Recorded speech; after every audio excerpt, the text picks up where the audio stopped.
Dub Mitts, and I'm coming at you with another reaction video. Today I reacted to how good were the Miami Heat Big Three actually. To me, to me, honestly, I feel like if you're talking about Big Three, how are they not part of the greatest group assembled? How is it not? How are they not the bro? I'm not gonna hey, y'all can name some names.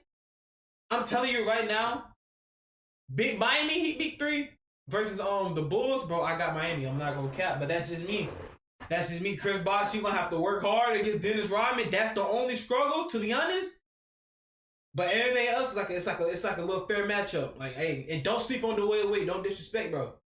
Don't disrespect, bro. But man, I'm ready to get into this video. If you're new, don't forget to like, comment, and subscribe. Let me know down below what you think. Give me your 3 big threes of all time. If Miami not in there, I'm not listening to you. You don't know basketball. But yeah, don't forget to follow my Instagram at tv.dub. Let's go ahead and get into this. LeBron? Oh, snap, I forgot my headphones. I'm tripping. Let's go ahead and let's get into it, man. Your decision. The 2011 Miami Heat were the most hated team in NBA history. LeBron, Wade, and Bosh went viral with every lob dunk and changed free agency forever. But even after the Heat won 2 championships, some people still think LeBron's era I watched every Miami Heat game because it was fun. with Miami was unsuccessful and that they could have done more. Could that really be true? It was fun to watch. I'm gonna take my talents to South Beach and join the Miami Heat. Yes, sir. The decision earned several $1 million for charity, but it was treated like the biggest scandal in NBA history. The entire state of Ohio turned into a giant bonfire of LeBron jerseys. James transformed from a superhero into a villain. However, the decision wasn't the worst PR stunt LeBron James pulled that offseason. It happened 24 hours after the decision, when James, Wade, and Bosh landed in Miami and delivered one of the most cringe press conferences in sports history, after claiming to win 7 titles before ever even playing a game. Not 5, not 6, not 7. LeBron James and the Heat put a target on their back, and when the season started, LeBron realized that he might have jumped the gun. On paper, Miami was the strongest team in the league. They had 3 20-point scoring all-stars in their prime, which was unheard of at the time. But in reality, the Heat gave up a lot of depth to sign James, Wade, and Bosh, and apart from their big 3, they had a pretty mediocre squad. On top of that, hey, but we ain't finna act like LeBron started a big 3. They've been doing this. The Celtics. Come on now. That's why LeBron really loved because the Celtics. Let's be real. The Spurs, the Chicago Bulls with Michael Jordan, he started the big 3 if we're being honest, but the skill sets of their superstars overlapped, especially for James and Wade, who were both ball dominant and strong at driving to the basket without a reliable 3-point shot. Even though they were great friends off the court, the big 3 didn't have great chemistry on the court. Miami's half-court offense was clunky and hesitant. It was a hot potato basketball with your turn, my turn isolations between LeBron and D. Wade, while Bosh struggled even more. But an even bigger problem happened, and it's that the big 3 didn't trust their head coach. The Heat started the season with 9 wins and 8 losses, after which LeBron famously body-checked coach Erik Spoelstra during a timeout. Spoelstra was a young coach without any playing experience, and he hadn't yet earned LeBron's respect. Their relationship was so bad that James asked team president Pat Riley to fire Spoelstra and come coach the team himself. But Riley refused, firmly believing in Spoelstra, and it proved to be the right choice. Miami won the next 2 games, and then came probably the most emotional moment of LeBron's career thus far. It was December 2nd, and the Heat played an away game in Cleveland. Bro, I remember that game. Most dangerous game. Before have we seen such heat for somebody that was so loved just 6 months ago. As soon as LeBron entered the court, the crowd booed, and there was trash talk every time James had the ball. But despite all the negativity, the King couldn't be bothered. The Heat dominated the game, winning by 28 points, behind a masterful performance from James, who finished with 38 points and 8 assists. The victory rejuvenated Miami's season. It was the 3rd win in a streak that eventually reached 12 games. Miami's athleticism on defense was something most teams couldn't deal with, which gave the Heat a ton of easy and memorable points in transition. The Heat finished the season with the 3rd best record in the NBA, and everybody considered them a lock to win it all. In the playoffs, Miami looked and played the part of the favorites. First, they dealt with the 76ers in 5 games. Then came LeBron's nemesis, and the biggest Achilles heel of his career up to that point, the Boston Celtics. Boston defeated LeBron in 2 of his last 3 playoff exits with the Cavs, and we figured they would be a tough mountain to climb for James and the Heat. It's crazy, Kevin Garnett Kevin Garnett, Paul Pierce saying that they scared LeBron, they locked down LeBron, something like that. Bro, stop it. Stop it. He said, well, LeBron couldn't beat all three of us. Bro, are you proud of that? Is you proud of that? That's Heat. But that simply wasn't the case, because this time, LeBron had Wade by his side. Wade averaged 30 points in the series to LeBron's 28, and Miami breezed by Boston in 5 games. However, in the conference finals against the first-seeded Chicago Bulls and the league MVP Derrick Rose, Miami got punched in the mouth. The Bulls had beaten them by 21 points in Game 1, and nothing had seemed to work for the Heat. In Game 2, Spoelstra made the adjustment for LeBron to guard Derrick Rose for the majority of the time. Rose was the fastest and most athletic point guard in the league, but LeBron matched his speed and athleticism and raised him by 6 inches and 60 pounds. For the rest of the series, Rose struggled mightily, shooting just 32% from the field and 20% LeBron don't play defense. for 3. And after neutralizing the head of the snake, the Heat never looked back, and they easily won the next 4 games. LeBron had finally made it to the NBA Finals. Everything seemed to go according to his not 1, not 2, not 3 press conference at the beginning of the year. It seemed inevitable that Miami would be crowned champions, especially after taking a 2-1 lead in the series against the Mavs and holding a double-digit lead late in Game 4. But Dirk Nowitzki had other plans. The blonde German was hitting one tough shot after another and managed to single-handedly oh my gosh. Dirk, even before this game, even before that finals, Dirk been like that. Win the game and tie the series. Like that, Still, the Heat were considered favorites because they had LeBron, who was widely considered the best player in the world. But LeBron wasn't the best player in that series. He wasn't even in the top 3. Dallas's zone bothered James. Tyson Chandler ruled in the paint, and LeBron's driving lanes were closed. He then completely lost confidence in his jump shot, which resulted in the most passive basketball we've ever seen him play. In Game 4, James finished with 0 points in the 4th quarter, with only 1 shot attempt. And in Game 5, he scored just 2 points in the 4th, where the Heat lost again. In Game 6, with his back against the wall, King James failed to deliver once again, and the Mavs deservedly won the 2011 championship. Apart from his jumper going MIA, we also witnessed how uncomfortable LeBron was playing with his back to the basket, most notably when he unsuccessfully tried to post up a 5'10" JJ Barea. The Kings' legacy took a devastating blow, and the Mavericks pulled one of the biggest upsets in NBA Finals history. But from a 2022 perspective, Dallas's victory shouldn't have been all that surprising. On their way to the finals, the Mavs swept the defending champions Kobe Bryant and his LA Lakers. That's what people don't like. Bro, that Dallas team, bro. That's what people are not like. And it's always the focus on Miami Heat, which is like that should be the focus. But bro, they beat the Lakers. I forgot the other team, but it wasn't trash either. But bro, Dirk, okay, bro.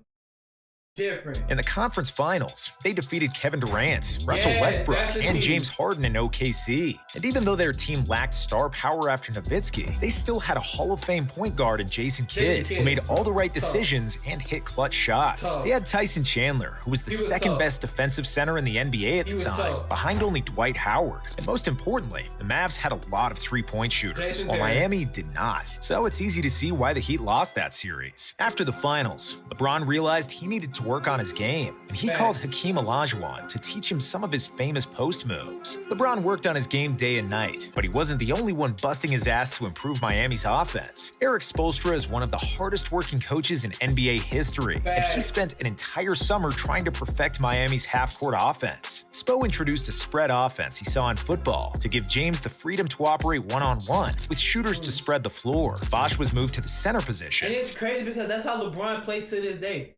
Like LeBron needs shooters. Like, that's crazy. Freedom to operate one-on-one with shooters to spread the floor. Bosh was moved to the center position, and Wade accepted the role of a second option. It's common in today's NBA to play small ball without a traditional center, and with 5 players who can shoot and dribble. But in 2012, this was revolutionary. Even though Mike D'Antoni was the first coach to implement this system, the Heat finished the 2012 regular season as the second seed, with LeBron as the league MVP. Miami dismantled the New York Knicks in the first round, but the first game of the second round was believed to be a disaster. Chris Bosh got... Oh my gosh, I don't mean to pause so much, but let's bring back memories. Paul George Paul George was injured and was expected to miss the next 3 weeks. After he went down, Indiana won the next 2 games, and it seemed like Miami could flunk out even sooner than they did last year. But LeBron and D-Wade were like 2 hungry lions, fighting for their lives against a pack of hyenas. In Game 4, the 2 stars combined for 70 points, and they absolutely trashed Indiana for the rest of the way, winning every game of the series. Bosh's injury proved to be a blessing in disguise, because without him in the lineup, the Heat fully embraced the small ball lineups. When Bosh returned from injury, he was exclusively playing the center position, which opened a ton of space for LeBron and Wade. However, the conference finals against the feisty Celtics proved to be the most dramatic series of them all. Miami took a 2-0 lead, but Boston showed incredible resiliency, always edging out Miami in the clutch, winning the next 3 games. Before Game 6 in Boston, LeBron and Miami stared into the abyss of another playoff loss and another bitter pill to swallow. But the King wasn't going to let that happen. LeBron played like a man possessed, scoring 30 points in the first half on 12 of 14 shooting. In the second half, as soon as the Celtics made some kind of a run, LeBron was there to bail the Heat out. James's haters hoped to see another painful playoff exit, but they saw a complete obliteration of the Celtics with 4 future Hall of Famers. The King finished with 45 points, 15 rebounds, and 5 assists on 45 points, 15 rebounds,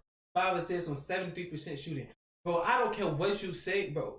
LeBron got so many good performances in the playoffs and the finals. It's 73% shooting. If the game wasn't a blowout and he played the entire fourth quarter, LeBron would have probably finished with 50 points and 20 rebounds. In Game 7, LeBron had a 30-point triple-double, and the Heat finished off the Celtics, making another NBA Finals. Against OKC, the series once again started off on the wrong foot, as Kevin Durant convincingly won Game 1 for the Thunder. But for the rest of the series, LeBron and the Heat proved that they were the best team of the season. Miami won the next 4 games, and James was finally a champion and the Finals MVP. We saw some laughter and some tears on LeBron's face, but most of all, we saw a big sigh of relief as he finally captured the only trophy he's been missing his whole career. In 2013, the Heat doubled down on shooting and small ball, adding Rashard Lewis and Ray Allen. Rashard Lewis, bro. Rashard Lewis, Ray Allen, Mike Miller, Shane Battier. Oh my gosh, bro. Talk about shooting, bro. He was now a well-oiled machine, and we could see how their newfound chemistry impacted the game. In the third year of LeBron, Wade, and Bosh, we saw a complete understanding of players' roles and spots where they operate on the floor. The Heat did everything at full speed, a gear teams only reach when greatness meets confidence and familiarity. Miami found the right mix of shooting and defense around the 3 stars, and their season was a blur of touch passes, lob dunks, and open threes. Miami topped the league in points. They played like the Lakers, like they played so fast. Possession, and made one of the biggest year-to-year leaps in scoring efficiency, with a 56% increase in made threes from the year before. On February 1st, the Heat lost to the Pacers 102-89, but they didn't lose again until March 27th, a run of 27 straight victories that ranks as that's 27 straight wins. Oh my. Lose again until March 27th, a run of 27 straight victories that ranks as the second longest in NBA history. Miami finished that season with 66 wins. LeBron won his 4th MVP title, and this Heat squad has to be considered one of the best regular season teams of all time. The Heat then blitzed through the first 2 rounds of the playoffs and had lost just 3 out of 48 games entering the conference finals against Indiana. But the Pacers proved to be one tough nut to crack. It looked like the Heat would lose Game 1 until LeBron made a game-winning layup at the buzzer. But the Pacers bounced back, and after 6 games, the series was tied. However, in Game 7, the Pacers' shooting finally gave out, and Miami finally prevailed behind LeBron's 32 points. In the finals against the Spurs, the Heat ran into the team that had just as much talent as they did. Tim Duncan was still Tim Duncan. Parker was one of 2 best NBA point guards at the time. Manu was still... The Spurs was so... Oh my... They was a cheat code. I'm pretty sure everybody did that matchup like in 2K. Spurs versus genius as a 6th man. And they also had the emerging Kawhi Leonard, who was the best perimeter defender LeBron ever faced. It didn't look good for the Heat. Down 3-2 in the series, Miami was trailing by 5 with 28 seconds remaining. But after a made 3 from LeBron and missed free throw from Kawhi, the Heat had a chance to tie the game. And what happened next was one of the most exhilarating sequences in NBA history. James catches one of the clutchest shots of all time. Will go. Probably the clutchest shot of all time. His three-pointer. Bang!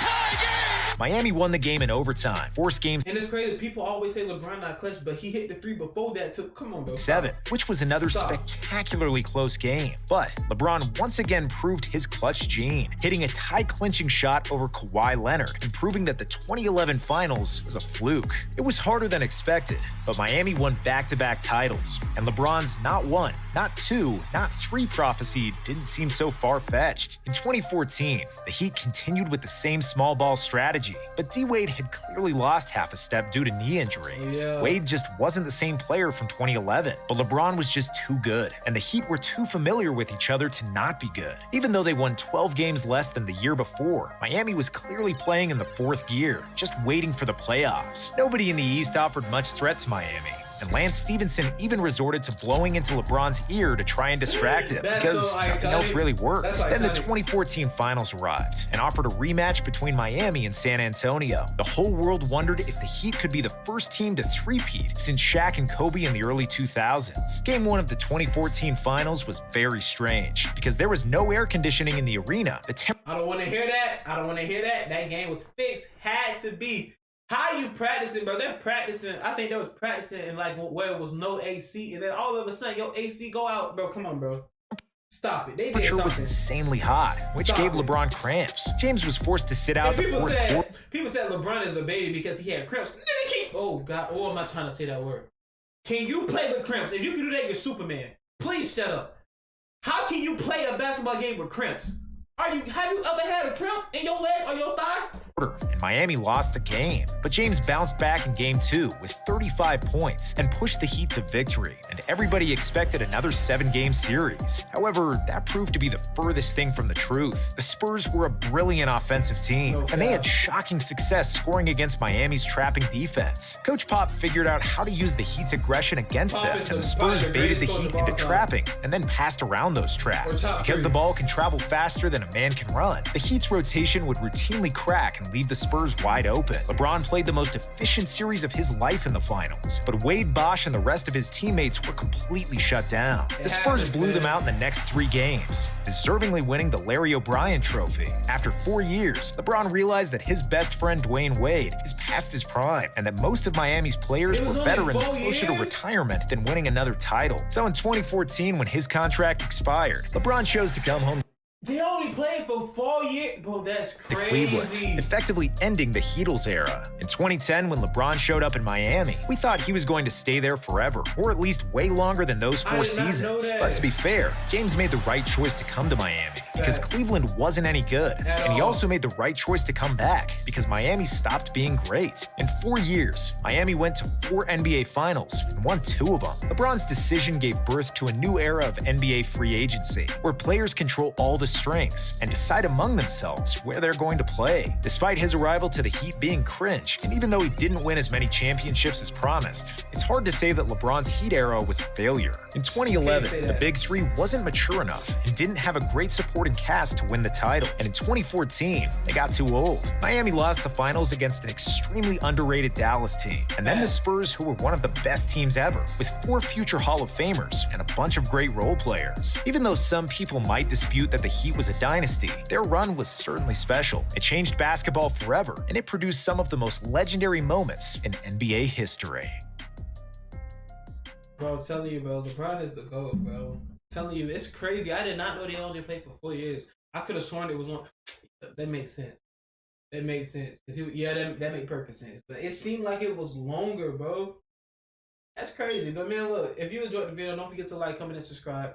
Let me know down below what you want me to react to next. Don't forget to tell me what's like, give me your top 3 biggest threes of all time. Don't forget to follow my Instagram at tv.dub. And yeah, man, I'm out.